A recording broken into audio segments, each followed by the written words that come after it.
A lot of people are having trouble learning it. They're having problems when it comes to learning English. And let me tell you this, the framework on which these people are operating is bad, is it's flawed. Assalamu alaikum wa rahmatullahi ta'ala wa barakatuh. Peace and blessings be upon you. Hope you're doing well. My name is Abdallah Azuzi, or Abdillah Azuzi in Arabic. Yeah, let's get going, I guess. Well, the English language, the remedy, the way out, the only way, actually is through hard work in a way. The key, for example, you should read, you should immerse. That's the more accurate term. You should immerse yourself in the language. So okay, it depends. So you might have the language, but you're lacking the accent, and it could be the opposite. When you learn the accent before the language, that's way funnier. Yeah, because anyways, let's not get off topic here. I was saying, immerse yourself, read, have a dictionary. You should definitely have a dictionary. So number one is have a dictionary on you. It could be an app. It should be an app, or you could just use Google's built-in dictionary, or Google Translate, I should say. You should have this mentality of this mindset of translating words that you're not familiar with. Of course, should not be overdone. There's this proverb or saying that goes, too much of a good thing, everything should be in moderation. Gist of the That's the essence proverb. And like I always think, lots of people are offering online videos to learn English, like to teach people English. You should just pick one figure that you're comfortable with and go with them.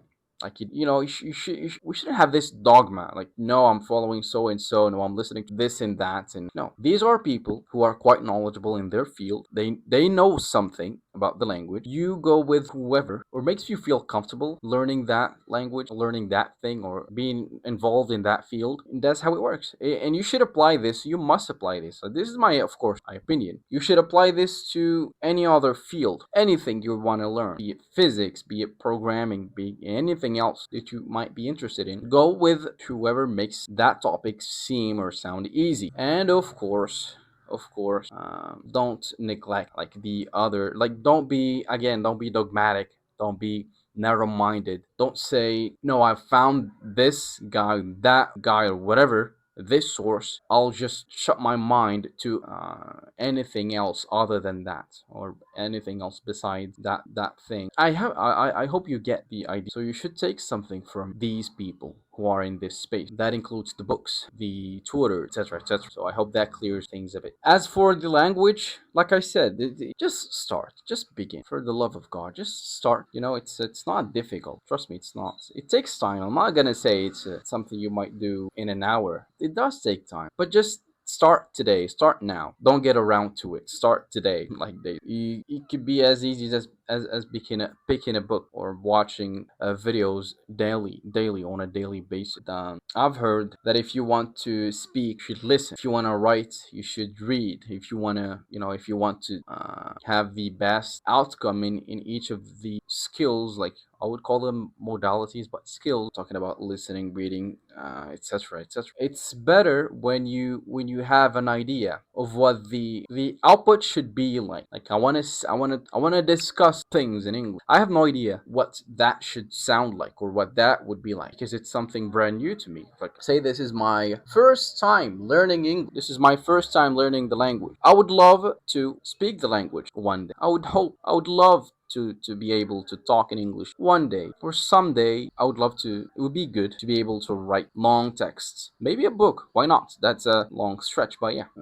Have an idea of what the output should be like. So if you want to write, you should look at some examples. I mean, imagine the way you deal with ChatGPT or any other AI. You must have examples. You must give it instructions, because otherwise it will give you something you will end up correct asking to edit. But on the contrary, if you've included an example, and this is something that's advised by creators of these tools, of course not all of them, they always say you should have an example in your prompts, in the thing you're writing. You should have an example. Include an example. It could be a thing you upload, like it could be a file that you include, a screenshot, or like I said, an example that you actually type out something, you type it out, because you will get the best result. And it's the same thing. If you want to write better, if you want to write clear, understandable English or language in general, take an example, sorry, look at some examples and have an idea. I keep repeating this because that's it. If you want to write in English, read books, see how sentences are structured. Of course, you should look at what we call graded levels, graded reading. Look that up. So basically, books, novels, literature in general, sorted by level. So what should an A1 learner read? What should a B2 learner read, etc., etc. So you might take an easy, quick test online, quick English test, know your level, and go on Google, type books for A1 or books for C1. Why not books for B2, whatever is your level, right? And start reading those. Start reading those. That's for the reading part. For the speaking, you should listen constantly. I cannot emphasize this enough. You should listen again and again and again. Preferably, you should listen to things you're fond of, things you're heavily invested in. It could be sociology, it could be body language, right? It could be literature, it could be medicine, it could be any top. Start with that. And for the entertainment bits, like movies, okay, you might take a look at that. I'm not gonna say no, you shouldn't watch movies, and like no, that would be wrong. But again, everything is in moderation. I don't have I don't have what is it? I cannot say you should watch a movie per week or two per month. That's not a formula. That doesn't require a formula. All I could say is your default should be books. You should always default to reading. When you're not in the mood, this is the saying of one of my spiritual leaders, love the guy, God have mercy on his soul, quite an impactful figure. Hazrat Mirza Tahir Ahwath, successor of my community, Ahmadiyya. He said, of course, when you're not in the mood, or to be exact, he said, when it's difficult for you to carry a book and read it, to hold a book and read it, when you're tired, basically, when you're tired, then you might watch something useful, maybe a documentary, maybe a good movie, but that shouldn't turn into a habit of watching movies in TV shows on the daily and neglecting your duty and responsibilities. That's not a good move. You should strive to hit that balance. You should try as much as you can to hit that balance, and to always push forward. So that solves the listening or speaking part. As for the writing, okay, for the writing,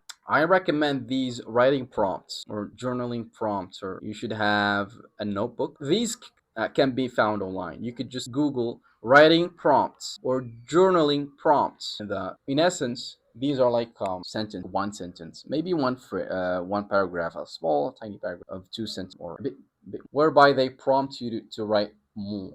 It might be a question, it might be a sorry, I don't know if it's audible. So it might be a question that you write, to which you should have an answer. It might be something else, but this is how you improve your writing. And one of the best pieces of advice is that you should read what you write. Don't just write and toss that you've written, or ignore it. Maybe act as if it's not that important. Oh yeah, it might be not important, it might be scribbles, but read it, see if it makes sense, and know that you're going to improve. But eventually, you're going to improve. But you should know your areas of failure. The last piece of advice I want to give concerning writing is read books about writing. Read and consume content about writing. How to write essays, how to write a book, how to write a blog post, what are some things to avoid, what are some things to adhere to, and learn about the concept surrounding writing, how to persuade, like persuasion, how to have great hooks. Of course, if you're writing emails, if you're a marketer, how to write concise but punchy but concise blogs, social media posts, things of that nature. They just learn about the craft, but from different angles. This is it. Learn about the art of writing, but from different angles. Meaning, how to write as a marketer, how to write as a writer, as an author, how to write as a copywriter. Copywriters are like people who write ads, right? It says right. So I hope that covers the topic to some extent. Have a great one.